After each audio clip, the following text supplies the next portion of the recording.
అందరికీ నమస్కారం. నేను Sunitha. Welcome to my kitchen food book.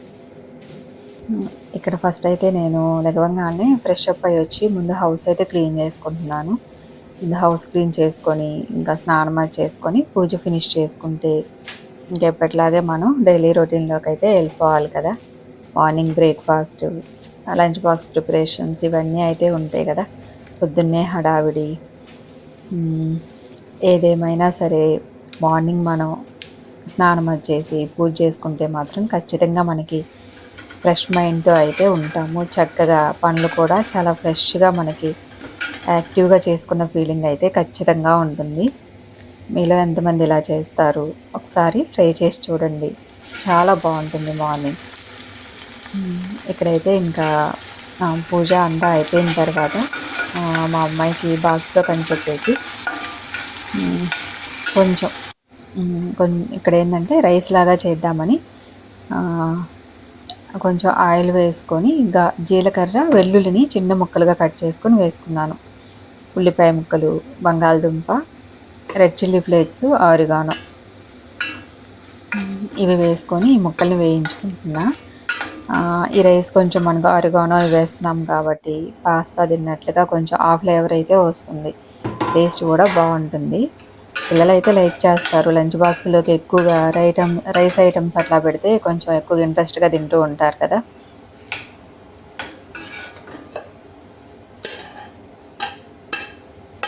సరే కొంచెం ఇంకా రైస్ ఉందని చెప్పేసి ప్రిపేర్ చేస్తున్నా. అంటే జనరల్గా ఇప్పుడు ఎగ్జామ్స్ జరుగుతున్నాయి కాబట్టి కొంచెం తినేసి వెళ్తుంది. బాక్స్ కూడా తీసుకెళ్ళట్లేదు.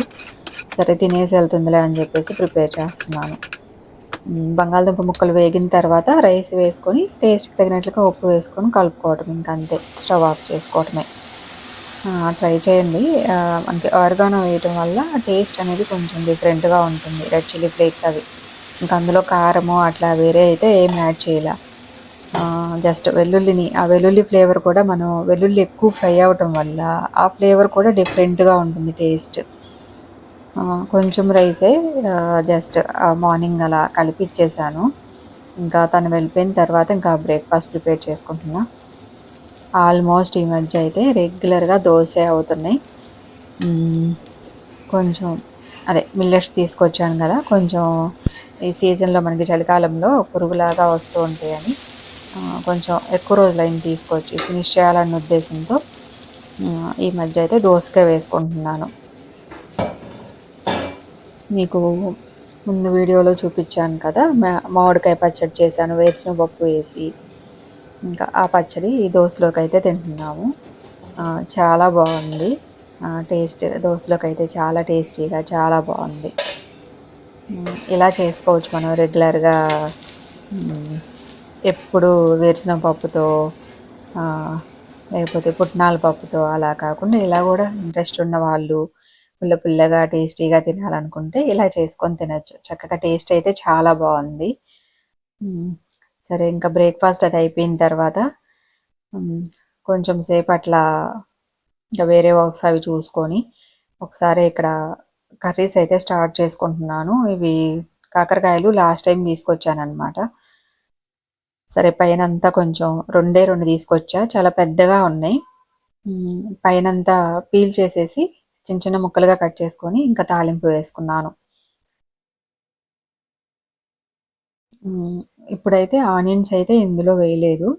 కాకరకాయలు వేగటానికి కొంచెం ఎక్కువ టైం పడుతుంది కదా, ముందుగా వేస్తే మొత్తం మాడిపోయినట్లు అయిపోతాయని నేను కొంచెం లాస్ట్లో వేసుకుంటూ ఉంటా కాకరకాయ ఒక్కదానికి. ఇప్పుడు తాలింపులో అయితే తాలింపు గింజలు వేసుకొని కరివేపాకు, కాకరకాయ ముక్కలు వేసుకొని వేయించుకొని ఉల్లిపాయలు లాస్ట్లో ఒక 10 మినిట్స్ ముందు స్టవ్ ఆఫ్ చేస్తాననగా ఇంకా అప్పుడు యాడ్ చేసుకుంటానమాట. ఇక్కడ కొంచెం అల్లం పచ్చడి పెట్టుకుందామని లాస్ట్ టైము మామిడి అల్లంతో చేశాను, అది అయిపోయింది. ఇది మాత్రం నార్మల్ అనమాట. మనం నార్మల్గా రెగ్యులర్గా యూజ్ చేసుకుంటూ ఉంటాం కదా అల్లం, ఇది ఒక 120 గ్రామ్స్ అలా ఉంది. సరే శుభ్రం చేసుకొని కొంచెం ఆయిల్ వేసుకొని వేయించుకుంటున్నాను ఒక 2 నిమిషాలు అట్లా. అది వేగేలోపు ఇక్కడ ఫ్రై కూడా రెడీ అయింది. ఇందులో కొబ్బరి కారం వేసుకొని ఒకసారి బాగా కలుపుకొని ఒక 2 నిమిషాల తర్వాత స్టవ్ ఆఫ్ చేసుకోవటమే. ఇలా కూడా కర్రీ చాలా టేస్టీగా ఉంటుంది ఫ్రై. ఇంకా అల్లం వేయించుకొని చల్లారిన తర్వాత మిక్సీ జార్లో తీసుకుంటున్నాను. చాలా కొంచెం అనమాట. మొత్తం పొట్టంతా తీసేసి అంతా క్లీన్ చేసేటప్పటికి ఒక 120 గ్రామ్స్ అట్లా ఉందంతే. ఇక్కడైతే నేను చింతపండు అల్లంకి డబల్ తీసుకుంటున్నాను. చూడండి ఈ విధంగా గ్రైండ్ చేసుకొని ఆల్రెడీ చింతపండు గుజ్జు ఉంది ప్రిపేర్ చేసింది, అదే యూజ్ చేస్తున్నాను. ఇప్పుడు 100 గ్రామ్స్ అయితే 200 గ్రామ్స్ చింతపండు అన్నట్లు అలా తీసుకున్నాను. కారము ఉప్పు అయితే సేమ్ తీసుకున్నాను, అల్లం ఎంతో అంతే. ఈ కారం చాలా స్పైసీగా ఉంది, మీరు కారంని చూసుకొని వేసుకోండి, స్పైసీగా ఉందా లేదా తక్కువ ఉందా, ఎంత కావాలంటే అంత. ఇంకా ఆవాలు, మెంతులు, జీలకర్ర పౌడరు ఇది ఈ స్పూన్తో ఒక 2 స్పూన్లు ఉంటుంది, అంతవరకు వేసుకుంటున్నాను. చింతపండు మాత్రం రెండు రెండు 200 గ్రాములు వేసుకున్నాను. ఇది ఒక 100 గ్రామ్స్ ఉందనుకోండి, దానికి డబుల్. ఎంతమందికి తెలుసు ఇట్లా మీకు? యాక్చువల్గా మనకి అమ్మ వాళ్ళు చేసేటప్పుడు ఇలాగే చేసేవాళ్ళు, 1కి 2 అని చెప్పేసి లెక్క. ఇప్పుడు లడ్డు చేసేటప్పుడు కానీ అట్లా చక్కెర కూడా కేజీకి 2 కేజీలు చక్కెర అని అలా వేసి చేసేవాళ్ళు. కానీ ఇప్పుడు మనం ఎక్కువగా ఇప్పుడైతే చాలామంది చింతపండు ఇవి కొంచెం తక్కువ తీసుకుంటున్నారు కదా. ఇప్పుడు 50 గ్రామ్స్ అల్లం అంటే 50 గ్రామ్స్ తీసుకోవటం అలా తీసుకుంటూ ఉంటారు కదా ఎక్కువగా. ఇలా ట్రై చేయండి ఒకసారి. ఇది మనకి ఎన్ని రోజులున్నా పాడవదు, మనం స్టోర్ చేసుకోవచ్చు. నిల్వ పచ్చడిలాగే తక్కువ క్వాంటిటీలో చేస్తున్నాను నేను. ఒక 120 గ్రామ్స్కి 240 వరకు, అంటే మీరు 100 గ్రామ్స్ తీసుకున్నారంటే 200 గ్రామ్స్ చింతపండు, 100 గ్రామ్స్ కారము, ఉప్పు కూడా అంతే పడుతుంది. చింతపండు ఎక్కువ వేసాం కాబట్టి ఇంకా కొంచెం ఉప్పు పడినా మనం టేస్ట్ చేసుకొని యాడ్ చేసుకోవటమే.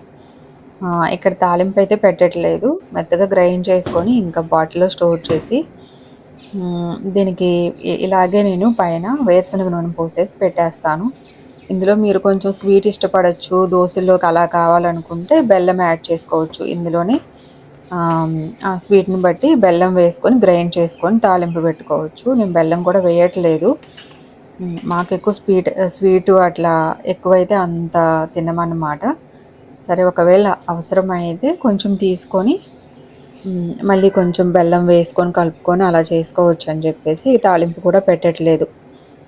తాలింపు పెట్టుకోవచ్చు, లేదంటే ఇట్లా మనం ఆయిల్ పోసేసి బాగా మిక్స్ చేసేస్తే పక్కన పెట్టేస్తే చక్కగా మనకి నెక్స్ట్ డే మార్నింగ్కి లేకపోతే అట్లా చక్కగా ఆయిల్ అంతా పైకి వస్తుంది.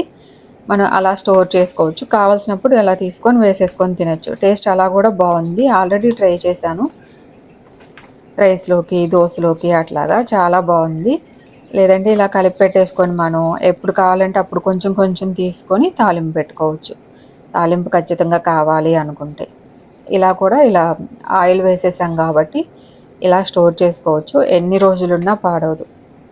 1కి 2 అన్నట్లు వేసాను నేను చింతపండు, 100 గ్రామ్స్కి 200 గ్రామ్స్. ఒకసారి ఇలా చేసుకొని చూడండి, టేస్ట్ అయితే చాలా బాగుంటుంది, మీకు ఎన్ని రోజులున్నా పాడవదు. మనకి నిల్వ పచ్చళ్ళు సమ్మర్లో అలా పెట్టుకుంటూ ఉంటారు కదా, అలా పెట్టుకోవచ్చు అనమాట. ఉప్పు కారాలు అయితే అల్లం ఎంత తీసుకున్నానో అంతే తీసుకున్నాను. ఇంకా అవి కూడా మనం కొన్ని కారాలు మిరపకాయలు అవి ఎక్కువ కారంగా ఉంటాయి, అలా కూడా మనం చూసుకొని వేసుకోవాలి. ఇప్పుడు 1కి ఎంత అల్లం ఎంత ఉందో కారం అంత వేసాను అంటే మళ్ళీ ఒకవేళ ఎక్కువ కారం ఉందంటే ఇంకా స్పైసీగా అనిపించవచ్చు కదా. ఇప్పుడు నేను వేసిన కారం కూడా ఎక్కువ స్పైసీగా ఉండి కొంచెం మంటే అనిపించింది, ఇంకొంచెం తగ్గించేసుకుంటే బాగుండు అనిపించింది. ఎందుకంటే మిరపకాయలు మనకి కొన్ని బాగా కారం ఉంటాయి, కొన్ని కారం తక్కువ ఉంటాయి కదా. కానీ అది నిల్వ పచ్చడి కాబట్టి ఓకే, ఉన్నా కూడా మనకి ఎక్కువ రోజులు ఉండే కొన్ని అంత స్పైసీ అయితే ఉండదు.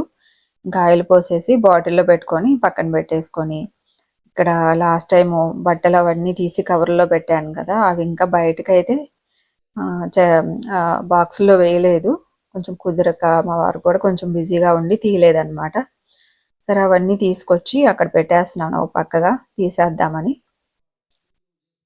ఇక్కడ లాస్ట్ టైము అదే చిక్కుడుకాయలు తీసుకొచ్చాను. సరే, ఈ చిక్కుడుకాయల్ని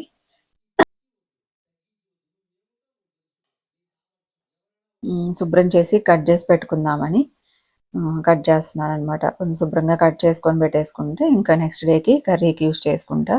ఈరోజైతే కాకరకాయ ఫ్రై చేశాను కదా! అది సరిపోతుంది. ఇంగా అల్లం పచ్చడి కొంచెం ఇంక టేస్ట్ చేయటానికి కూడా అది వేడి వేడి అన్నంలో తింటే బావుంటుంది కదా! అలా వేసుకొని తింటాము. సరే మీలో ఎంతమంది మూవీస్ బాగా చూస్తారు? యాక్చువల్‌గా యూట్యూబ్‌లో 'శ్రీమతి' అని ఒక మూవీ వచ్చింది. ఎంతమంది చూసుంటారు? హ్మ్. మూవీ అయితే చాలా బావుంది. నాకు తెలిసి ఆ మూవీ ఎక్కడ రిలీజ్ అవ్వలేదు. యూట్యూబ్‌లోనే వచ్చినట్లుంది. చాలామంది కనెక్ట్ అవుతారు. మన డైలీ లైఫ్‌లో అలా చాలామంది ఫేస్ చేస్తారనమాట. చాలా బాగా తీశారు మూవీ. ప్రతి ఒక్కరు కనెక్ట్ అయ్యే మూవీ. చాలా బావుంది. హ్మ్. ఆహ్, సాంగ్సు అట్లా ఏముండవనమాట. మూవీ అంతా అలా కూల్‌గా అట్లా ఎళ్ళిపోతూ ఉంటుంది. కానీ ప్రతి ఒక్కరి లైఫ్‌లో ఏదో ఒక టైంలో అలాంటివి ఫేస్ చేస్తారా అన్నట్లుగా ఉంటదనమాట. చాలా బావుంది మూవీ. ఆహ్, చూడండి ఒకసారి ఎవరన్నా చూడకపోతే 'శ్రీమతి' అని ఎప్పుడో వచ్చింది. 1 ఇయర్ బ్యాక్ ఎప్పుడో వచ్చినట్లుంది. నేను గూడా ఈ మధ్యనే చూసాను. నిజంగా ఆ మూవీ చూస్తుంటే మన రియల్ లైఫ్‌లో కూడా ఇలా ఉంటారు కదా! అన్నట్లే ఉందనమాట. అలా బేస్ చేసుకొనే తీసినట్లున్నారు. అది బయటెక్కడ రిలీజ్ అయినట్టు లేదు. యూట్యూబ్‌లో రిలీజ్ చేశారు. బావుంది మూవీ. చూస్తుంటే ఎంతసేపైనా చూడొచ్చు అన్నట్లే ఉంటది. సాంగ్స్ అట్లా ఏముండవు. నార్మల్‌గా మన డైలీ లైఫ్‌లో మనం ఎలా ఉంటాము, మన మధ్య మనుషులు ఎలా ఉంటారు, ఏంటి ఆహ్, అన్నట్లు అలా తీశారనమాట. ఎవరన్నా చూడకపోతే చూడండి. సరే ఇంకక్కడ చిక్కుడుగాయలు అవి కట్ చేసి పెట్టేసుకొని, ఇంకా ఇది సాయంత్రం అనమాట. ఇక్కడ ఇంక సాయంత్రం అయినా బట్టలు ఎలాగో లోపలే ఏస్తున్నాను కాబట్టి 3:00, 4:00 అప్పుడు ఇంక ఇలా వాషింగ్‌కేసి, మా అమ్మాయి స్కూల్ నుండి వచ్చిన తర్వాత యూనిఫార్మ్స్ అవన్నీ వేసి ఆరేస్తూ ఉంటా. లోపలే స్టాండ్ ఉండిద్ది కాబట్టి ఆరిపోతాయిలే అన్నట్లు అలా చేస్తూ ఉంటాను. బయటైతే మనకు కొంచెం చీకట్లో ఎందుకులే అన్నట్టు అనిపిస్తది గదా! ఇక్కడేముంది ఇంకా లోపలే వేయటం. బయటైతే మనకేమన్నా పురుగులు అట్లా ఏమన్నా ఉంటాయన్న భయమైతే ఉంటది గదా! బట్టలకెక్కుతాయేమోనని.